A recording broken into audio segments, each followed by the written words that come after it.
Este terra será terra da meu povo, o terra onde está a templa da Salomão. Este pirula não saber de nada do que está falando, falar besteira, e este mês não vai aceitar aluguel de pirula. Este mês vai dormir no rua porque ficou falando coisa errada do terra da meu povo. Este terra aqui, terra onde está enterrada todos os meus antepassados, eu ter ligação emocional com ela, e este pirula está brincando com fogo, vai sofrer todas as consequências. La ilaha illa Allah.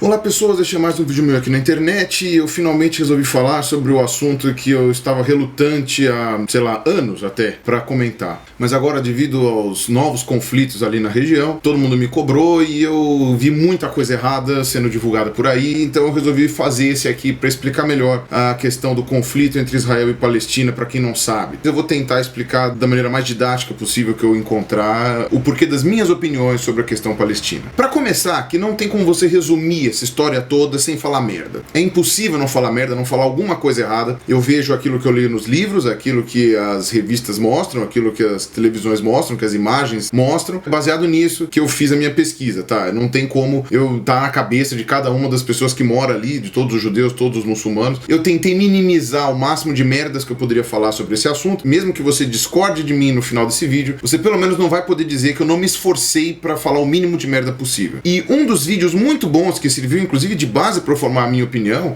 eu vou deixar aqui embaixo, foi uma entrevista com o professor israelense Benny Morris no Roda Viva da TV Cultura, que teve um debate muito interessante entre ele, que é obviamente defensor do lado judaico, e outras pessoas que estavam lá na plateia de todos os lados. Então vale a pena ver esse vídeo, inclusive até antes do meu. Eu vou quebrar aqui provavelmente duas das minhas promessas, que eram as únicas regras do meu canal praticamente, que era de não falar de política. Eu vou ter que falar de política nesse vídeo, mas como não é política nacional, então eu acho que eu tô perdoado, vai. E a segunda regra que eu vou quebrar é provavelmente a dos palavrões. Eu sempre evito falar palavrões nos meus vídeos porque eu sei que o pessoal passa em sala de aula, passa pra criança, pra adolescente, então eu evito falar muitos palavrões pra não perder esse público e não impedir que a mensagem seja divulgada. Mas nesse vídeo é possível que eu perca as estribeiras. Vocês vão perceber que eu vou tentar tocar o mínimo possível na questão bíblica. Não porque eu não queira ou porque eu tenha medo, não. É porque ela é irrelevante mesmo pra essa discussão e vocês vão entender por quê. Bom, a região da Palestina é habitada por judeus há muitos milhares de anos, mas não vem ao caso ficar detalhando isso aqui. O que importa é que no ano 63 a.C.,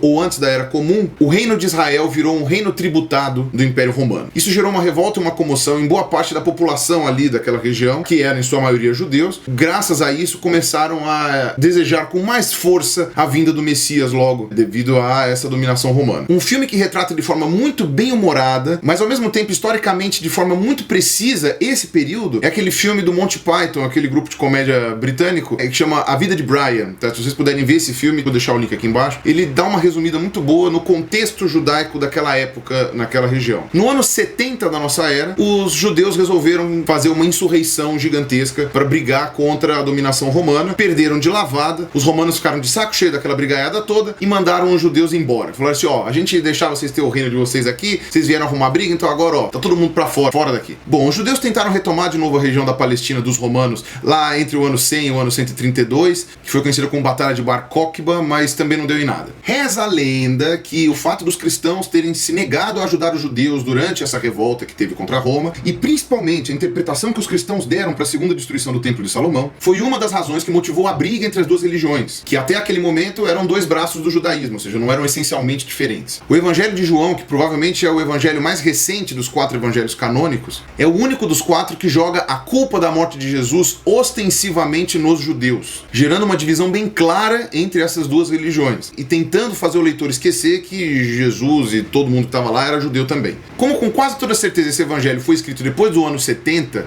provavelmente lá pelo ano 100, esse evangelho pode ser um indício da mudança de relação entre judeus e cristãos que estavam cada vez menos judaizados, digamos assim. Agora, sair mesmo lá da região da Palestina, os judeus nunca saíram totalmente, mas eles ficaram muito restritos restritos em número, tá? Contagens de poucas famílias mesmo, e viviam geralmente de uma forma bem modesta. Depois da queda do Império Romano, aquela região foi mudando de mãos sucessivamente, né, dos povos que foram conquistando aquilo lá, até chegar na mão dos turcos otomanos no ano de 1517. Depois que os judeus foram expulsos lá da Galileia pelos romanos, eles começaram a vagar pela Europa, tentando se fixar em outros lugares, e sempre foram hostilizados pelos cristãos, que muito provavelmente usavam como desculpinha para essa hostilidade o próprio Evangelho de João. Enormes expulsões de judeus foram documentados em todos os países da Europa durante a Idade Média, pelos motivos mais estapafúrdios de crendice, superstição, tipo os judeus davam azar, os judeus foram os responsáveis pela peste, enfim. Na Europa medieval, os judeus não tinham chance pra nada. O sistema feudal que dominou a Europa na Idade Média era um sistema basicamente rural. Isso quer dizer que, para você ser uma pessoa poderosa, influente politicamente e rica, você tinha que ser obrigatoriamente dono de terras. E em muitos reinos da Europa, os judeus eram simplesmente proibidos de ter terra. Ou seja, eles eram proibidos de exercer as atividades econômicas que eram rentáveis na época. Então, eles tiveram que arrumar uma maneira de sobreviver. E eles foram para aquelas áreas que na época não eram muito prestigiadas, que eram os profissionais livres. Ou seja, eles viraram médicos, viraram comerciantes, viraram alfaiates, viraram vendedores, né, mascates, e banqueiros, né, depois que os bancos surgiram. Quando o feudalismo na Europa começou a morrer e surgiu o mercantilismo, a produção rural deixou de ser a base da economia europeia.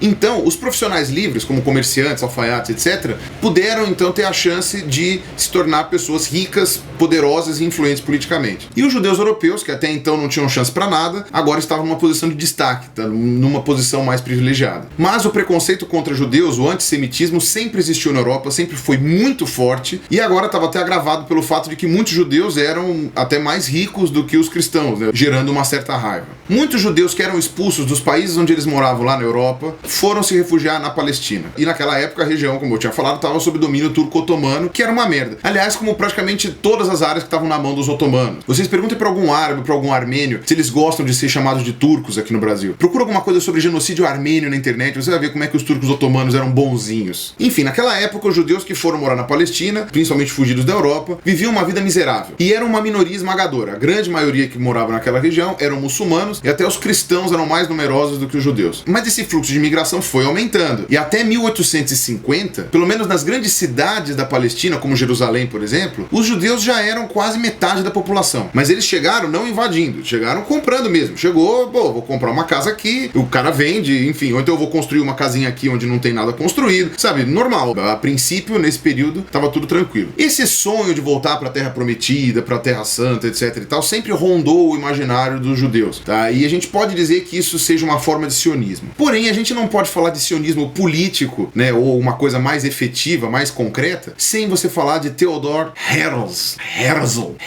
acho que é Herzl que fala, que foi considerado o fundador do sionismo, um movimento inspirado no nacionalismo alemão, que pretendia estabelecer um Estado judeu na região da Palestina. Ou seja, ele buscava uma solução estadista para a questão judaica. Entre 1896 e 1904, o Herzl publicou livro, organizou congresso e começou a convencer muita gente, principalmente judeus, de que o sionismo era a solução. Ou seja, a solução era ter um Estado judaico ali naquela região da Palestina. Infelizmente, o final do século XIX e as duas primeiras décadas do século XX foram marcados por violentos pogroms na Europa. O que é um pogrom? É uma perseguição maciça e violenta a um determinado grupo. E ficou basicamente sinônimo de perseguição aos judeus, porque foram muito poucos os pogroms a outros grupos de pessoas, tá? Os judeus foram os que sofreram os mais violentos pogroms e mais frequentes, tanto na Idade Média quanto na Idade Moderna. O Império Russo fez alguns dos pogroms mais violentos do século XX, tá? Até 1917, quando explodiu a Revolução Russa. Aí eles fizeram mais um ou dois depois, acho, até o fim da Primeira Guerra, e depois eles meio que deram uma parada. Mas graças a todos esses pogroms feitos na Europa, e influenciados pelo sionismo do Herzl, os judeus começaram a se mudar para a Palestina de mala e cuia. A Palestina, nesse momento, década de 10 do século XX, ainda era propriedade dos turcos otomanos. Mas quando acabou a Primeira Guerra, o Império Otomano quebrou e ele foi fatiado entre as potências que venceram a Primeira Guerra. E aquela região da Palestina ficou sob domínio inglês. A coroa britânica naquela época já tinha recebido algumas sugestões sionistas, tá, de fazer um Estado judeu lá na Palestina, como por exemplo a Declaração de Balfour. E inclusive eles foram pressionados pela Legião Judaica, que era um grupo de soldados judeus que voluntariamente se filiaram às Forças Armadas Britânicas para lutar contra os turcos. Era o 38º Batalhão de Fuzileiros Reais do Exército Britânico. Porém, esses rumores de que a Inglaterra estava pensando em fazer um Estado judeu ali naquela região da Palestina fez com que as populações muçulmanas que moravam ali entrassem em polvorosa. Porque eles falaram, opa, pera lá, a gente acabou de sair da dominação dos turcos para perder a terra para esses caras que acabaram de chegar aqui, sabe? E isso obrigou a coroa britânica a fazer um adendo à Declaração de Balfour e a escrever uma outra declaração, a Declaração Anglo-Francesa. As duas diziam mais ou menos o seguinte: nós não vamos tomar nenhuma atitude com relação à Palestina sem antes consultar quem mora lá. Ponto. E aí todo mundo ficou mais tranquilo lá na Palestina e tal. O problema é que o Balfour, que trabalhava lá no parlamento britânico, ele escreveu um memorando que vazou, não era pra ter vazado, deixando bastante claro que ele não estava pensando em respeitar a declaração de Balfour, a que ele mesmo tinha assinado, que ele estava pensando em tomar as decisões sem consultar ninguém que morava ali. E então, em 1920, ocorreram vários distúrbios na Palestina, promovidos pelos árabes, insuflados pela revolta contra essa imigração em massa que os judeus estavam fazendo ali pra Palestina, com esse perigo ainda de criar um Estado judeu. Enfim, a batata quente nessa época estava na mão da Inglaterra, e a Inglaterra não fazia mais puta ideia de como resolver isso. Foi aí que um grupo de judeus sionistas que moravam já lá na Palestina resolveram fundar uma organização paramilitar em defesa do sionismo, que tinha como objetivo pressionar a Inglaterra para sair do comando da Palestina e instaurar logo um Estado judeu ali. Isso mesmo que vocês ouviram, um grupo paramilitar judeu. Falando de história contemporânea, né? Eles criaram, digamos assim, uma forma de ataque a alvos civis, utilizando elementos caseiros, com o intuito de chamar a atenção das autoridades locais, né, e internacionais para a causa deles. Hoje, no século XXI, este tipo de manifestação é chamada carinhosamente de atentado terrorista. É isso mesmo que vocês estão ouvindo. Os judeus criaram os atentados terroristas. Os árabes só incluíram o suicídio do terrorista junto. O atentado terrorista suicida é invenção dos árabes, mas todo o resto é invenção dos judeus sionistas que viviam nessa época lá na Palestina. O primeiro grupo paramilitar judeu se chamava Haganah, mas depois ele se dividiu entre o Irgun e o Lehi, e vários outros grupos paramilitares sionistas surgiram também naquela época. Mas então, voltando para a Europa, a população deprimida e sem autoestima da Alemanha, quebrada, totalmente quebrada depois da derrota da Primeira Guerra Mundial, fez subir no poder um partido ultranacionalista que usava os judeus como principal bode expiatório para a derrota alemã na Primeira Guerra, influenciados principalmente por uma série de textos publicados pelo Henry Ford nos Estados Unidos. O Henry Ford mesmo, da produção em série lá, da fábrica de carros lá. Nesses textos, o Ford dizia que os judeus tinham sido os responsáveis pela derrota da Alemanha na Primeira Guerra Mundial. E esses textos foram de fundamental importância para o discurso do Hitler e de todos os diretores nazistas. Tanto é que o Henry Ford foi até condecorado pelo Hitler. Olha que bizarrice. Então, assim que o partido nazista subiu no poder lá na Alemanha, começaram as perseguições aos judeus e eles começaram a fugir em massa para Palestina. Mesmo antes do começo da Segunda Guerra, tá? Então os ingleses que tomavam conta da Palestina foram obrigados a instaurar cotas limitando a imigração judaica. É isso mesmo, os ingleses criaram uma cota limitando a quantidade de judeus que fosse para a Palestina. Entre 1936 e 1939, teve uma série de revoltas árabes ali na região, principalmente contra o domínio inglês, mas também incomodados com o grande aporte, né, de imigração judaica que estava acontecendo naquela época ali na região. Agora, vamos fazer uma pequena digressão, vamos ser honestos aqui. Os muçulmanos naquela época, eles não eram o protótipo de fanático religioso que a gente tem hoje deles, que a gente está acostumado a ver nos telejornais. A maior parte dos intelectuais muçulmanos da época, chamados de salafitas, eles adoravam a modernidade ocidental, a tecnologia, a ciência, etc. E, por tabela, a mentalidade ocidental também, que era bem mais laica. E a sociedade muçulmana estava seguindo este caminho naquela época. Porém, essas mudanças, né, de ocidentalização do Islã estavam gerando, óbvio, uma reação contrária. Um movimento reacionário no Islã, de retorno às tradições, com destaque para a Irmandade Muçulmana. Aquela mesma lá do Egito, que elegeu o Mohamed Morsi como presidente lá e que depois foi deposto e tal, não sei o que, toda essa bagunça que tá rolando até hoje lá no Egito. E é da Irmandade Muçulmana que se destaca um homem chamado Said Qutb. Eu acho que é assim que se pronuncia também. Qutb. Não sei. Um professor que, no começo, ele era super pra frentex, sabe? Ele gostava das modernidades ocidentais, até que ele foi morar nos Estados Unidos, voltou e um belo dia ele virou a casaca e virou um conservador reacionário, dizendo que tá tudo errado e pregar que o Islã tinha que voltar a ser o que ele sempre foi. Que tudo que era ocidental não prestava, que ia contra os valores da família, ia contra a moralidade, ia contra tudo, não sei o quê. Qualquer semelhança com bancada evangélica e bolsonaros e etc. E não é mera coincidência. Além de achar que tudo que vinha do ocidente era de mau gosto, era imoral, etc. etc, imundo, e que o Islã deveria voltar a ser o que era antes, eles ainda pregavam uma jihad mesmo, uma guerra armada contra os valores ocidentais. Mas é óbvio que ninguém no Islã ligava muito pra isso. É muito mais legal você ter as benesses da modernidade junto com você. Mande aquelas fotos que de vez em quando circulam no Facebook de meninas muçulmanas de cabelo solto indo pra faculdade de mini saia.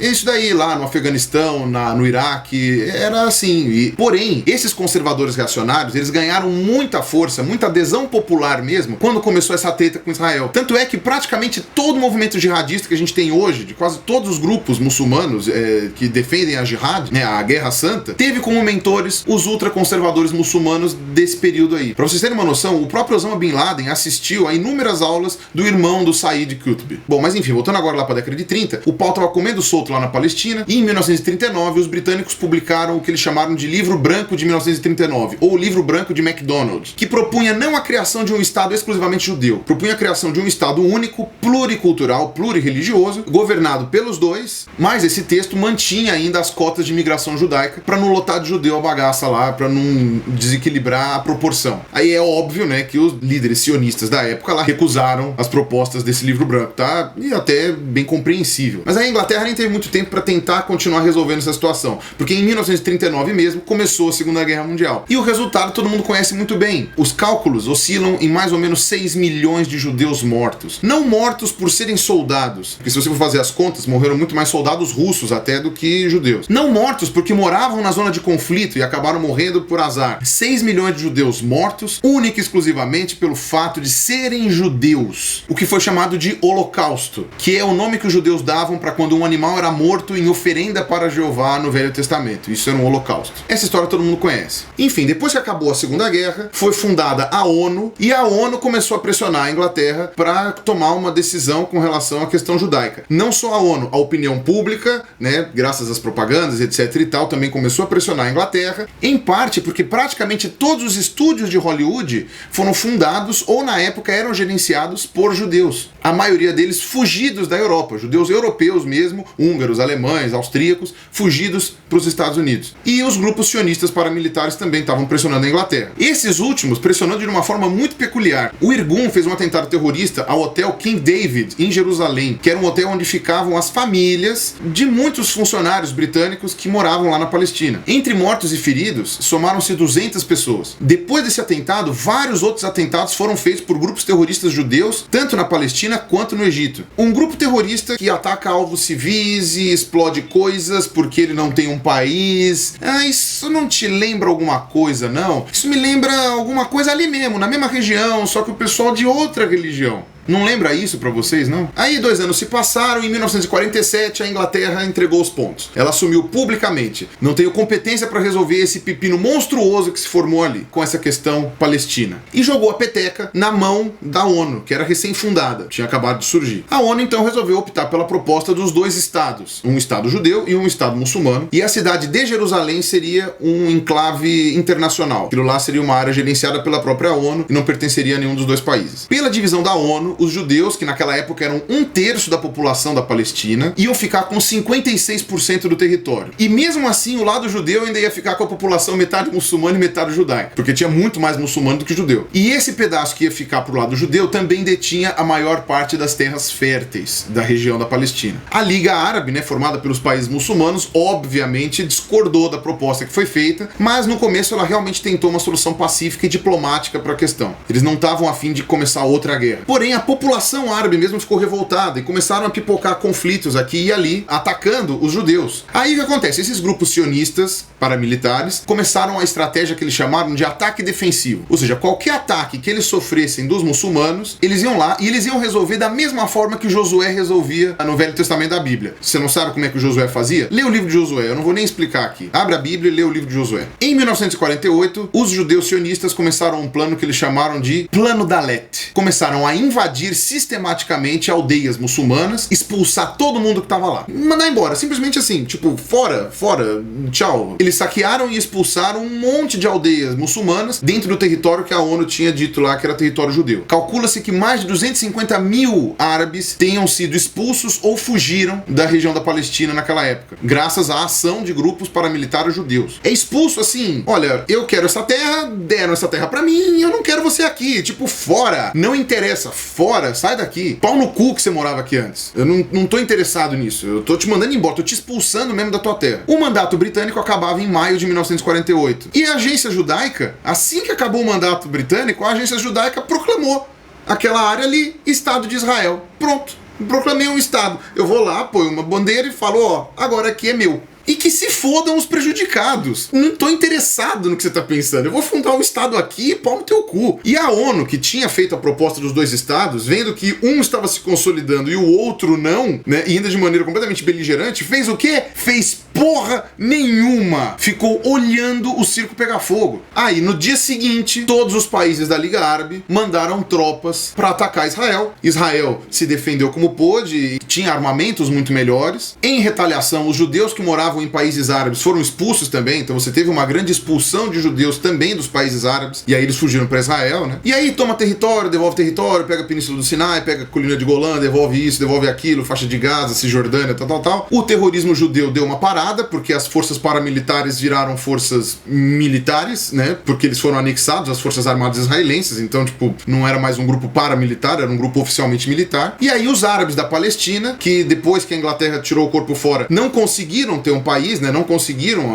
nem tiveram tempo de cumprir as determinações da ONU para conseguir ter um país. Essa população árabe é que desenvolveu grupos paramilitares para atacar Israel, que começaram a fazer atentados terroristas. O que aconteceu depois disso foi uma série de provocações de um lado e do outro. A maioria das vezes, sim, iniciado pelos muçulmanos, porque eles estavam numa posição de não aceitar o Estado de Israel, mas algumas vezes iniciados também por Israel. Israel também começou muita briga ali, e um ataque aqui, outro ali, uma guerra de vez em quando, um ódio alimentado geração após geração, de ambos os lados, e eu não preciso ficar entrando em detalhe aqui. O que importa é como tudo começou e em que pé que isso está hoje. O que aconteceu nesses 50, 60 anos é apenas mais do mesmo, não ajuda a elucidar a questão. Na atualidade dos países islâmicos, apenas o Egito, a Turquia, o Marrocos e a Jordânia reconhecem a existência do Estado de Israel. Os outros países muçulmanos, que eu saiba, não reconhecem. Os Estados Unidos são a potência que desde o começo e até hoje mais deu suporte, tanto político quanto financeiro, quanto armamentista, para o Estado de Israel. O Obama foi o presidente de toda a história recente que mais deu armamento para Israel. Curiosamente, ele também foi o presidente que menos quis ajudar na resolução das negociações de paz ali daquela região, por um problema pessoal que o Obama tem com o Netanyahu. Eles não se bicam. Agora vamos falar a verdade, vai. Os Estados Unidos foram o país que mais se meteu nos outros países durante o século 20 e 21 e quase sempre fizeram cagada. Sempre pensando em medidas imediatistas e nunca a longo prazo. Então, por exemplo, eles armaram e treinaram milícias muçulmanas para combater os comunistas na Ásia, com medo do crescimento comunista. E ele armou e financiou exércitos israelenses para combaterem os muçulmanos. Olha a merda que vai dando. O Hamas, quando ele começou, ele era um grupo bem pacífico e tinha a principal função humanitária, acredite se quiser. E Israel quis fortalecer o Hamas para ver se conseguia enfraquecer o Fatah, que era o grupo do Yasser Arafat, que na época era o grupo que estava mais beligerante na questão palestina. Graças a essa bagunça toda, os jihadistas, que são os conservadores fanáticos religiosos terroristas lá do Islã, talvez fosse uma minoria muito menor do que são hoje, tivessem quase nenhum poder político, se o Estado de Israel não tivesse sido criado, ou pelo menos não tivesse sido criado da forma como foi. Resultado, os muçulmanos se revoltaram contra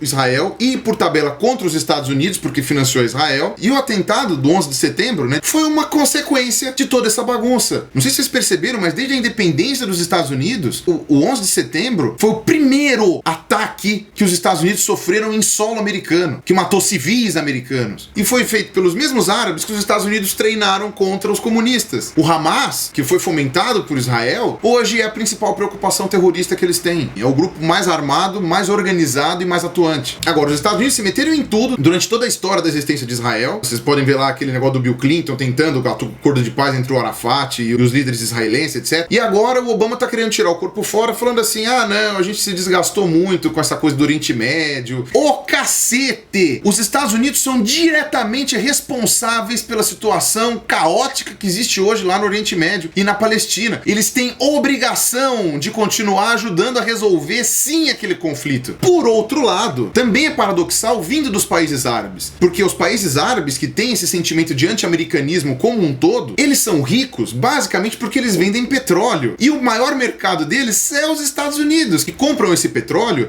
e com ele fazem gerar uma economia que sustenta e arma Israel contra os muçulmanos. Ou seja, os estados da Liga Árabe lá também são anti-americanos peronomútil, né? O resultado disso é que para os palestinos árabes sobrou um pedacinho muito menor do que tinha sido proposto lá na reunião da ONU de 1948. Eles ficaram só com a faixa de Gaza e com a Transjordânia, perderam toda a parte do norte lá e um monte de pedaço. Você olha aí na figura. Agora a gente tem um governo israelense reduzindo, mas ainda mantendo a política de fazer assentamentos judaicos nas regiões muçulmanas, né, nas regiões palestinas. A faixa de Gaza, que é de população muçulmana, continua sob controle total de Israel. Israel é que decide quem entra, quem sai, o que entra e o que sai, com medo que o Hamas consiga infiltrar armas ali na faixa de Gaza e fique mais forte, mais poderoso. Às vezes que Israel liberou o bloqueio à faixa de Gaza, não demorou nada pro Hamas começar a mandar bomba pra cima de Israel. Como se isso realmente fosse acabar com o Estado de Israel, né? Tipo...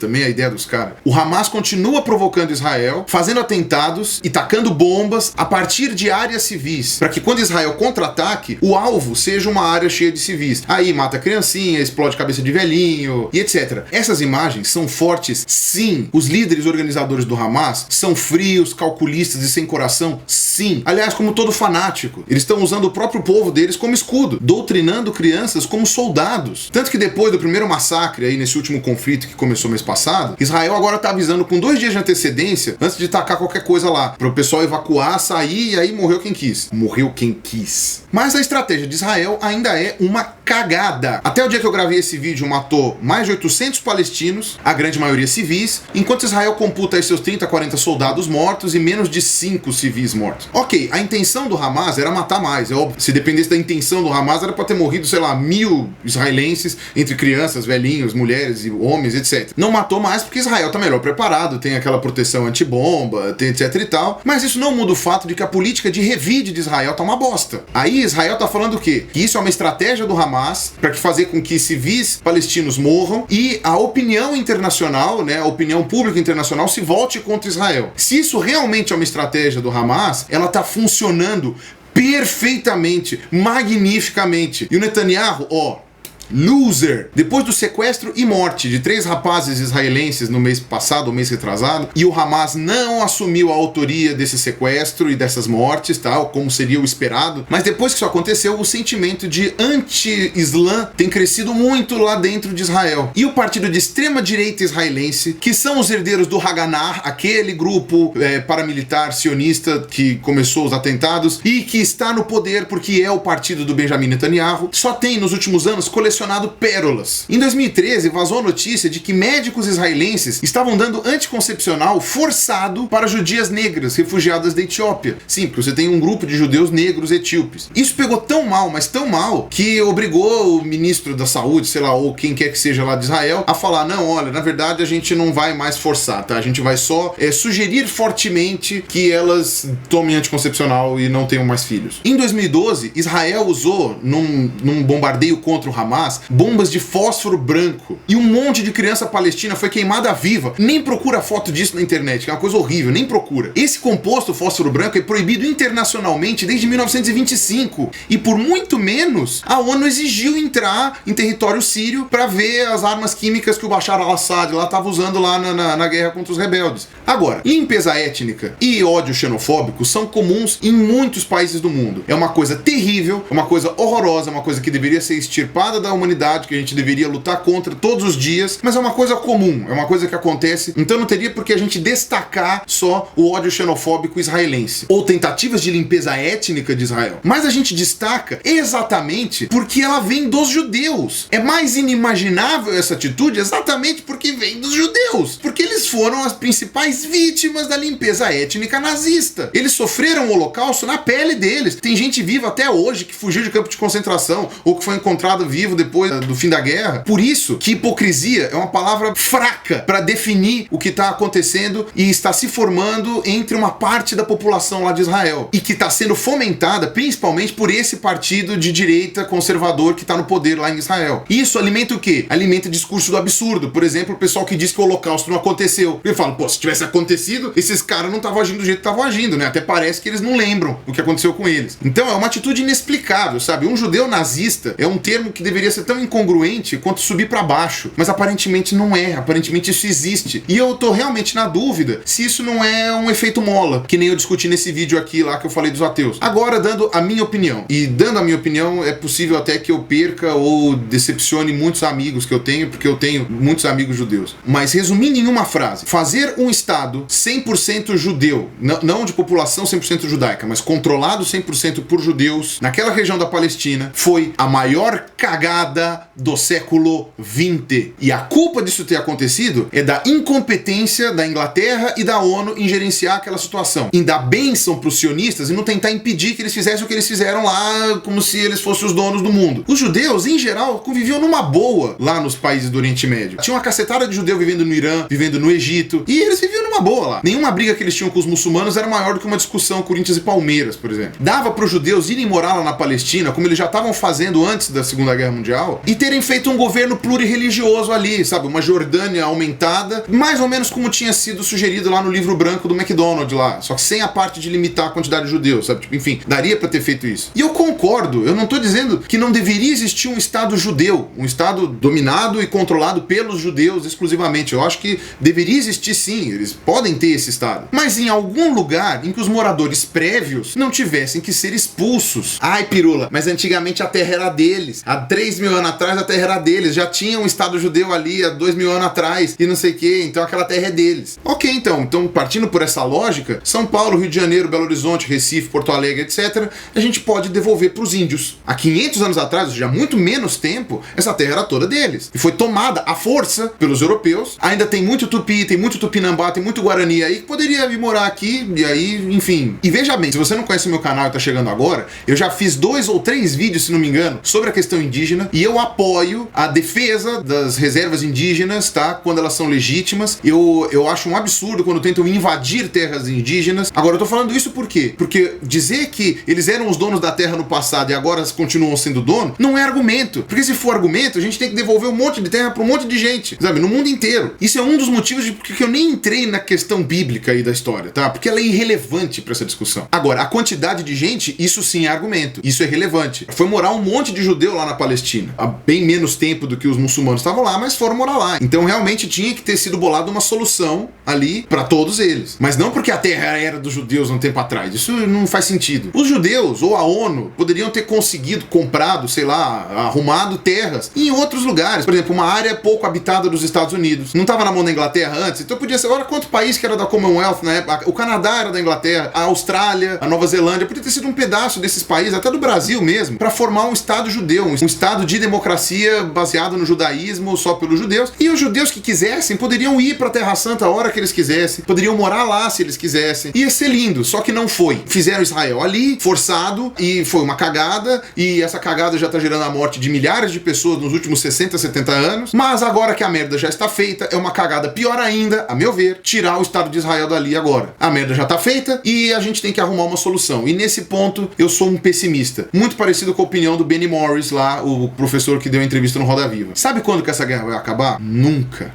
A menos que um dos lados aniquile ou mate totalmente o outro lado. Os israelenses têm melhores armas e melhor tática de guerra. Eles vão conseguir matar todos os palestinos? Até podem conseguir. Só que o problema é que eles não vão conseguir matar todos os muçulmanos, que vão obviamente se solidarizar. Além dos milhares de muçulmanos que vivem nos países ocidentais, da Europa, Estados Unidos, aqui no Brasil, etc., que vão obviamente se solidarizar também com os irmãos palestinos e vão conseguir defender os seus ideais muito bem, porque a lavagem cerebral muçulmana é muito mais bem feita, é muito mais efetiva. Agora, o oposto, os muçulmanos podem matar todos os israelenses? Podem.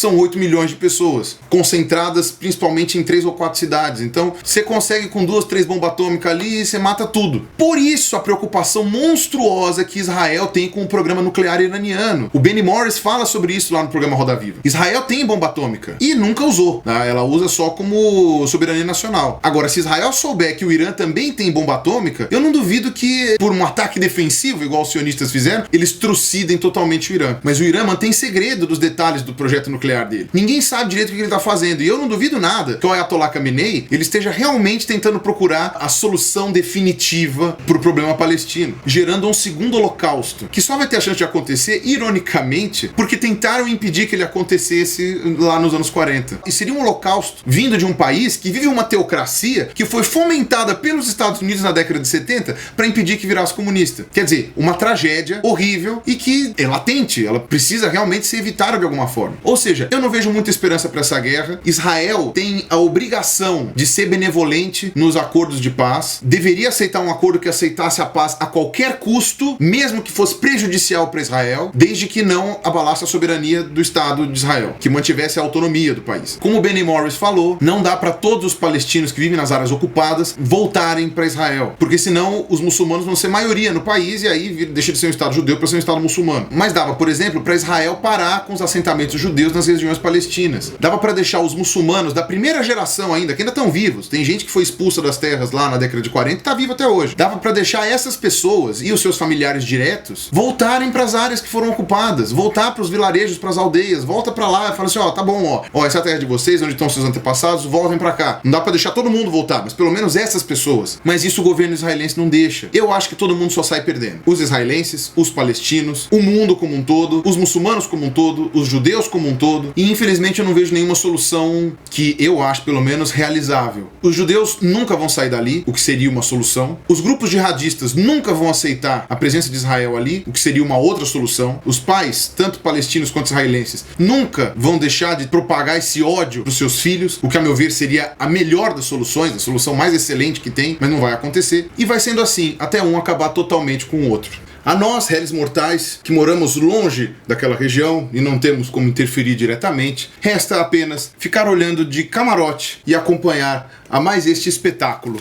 da estupidez humana.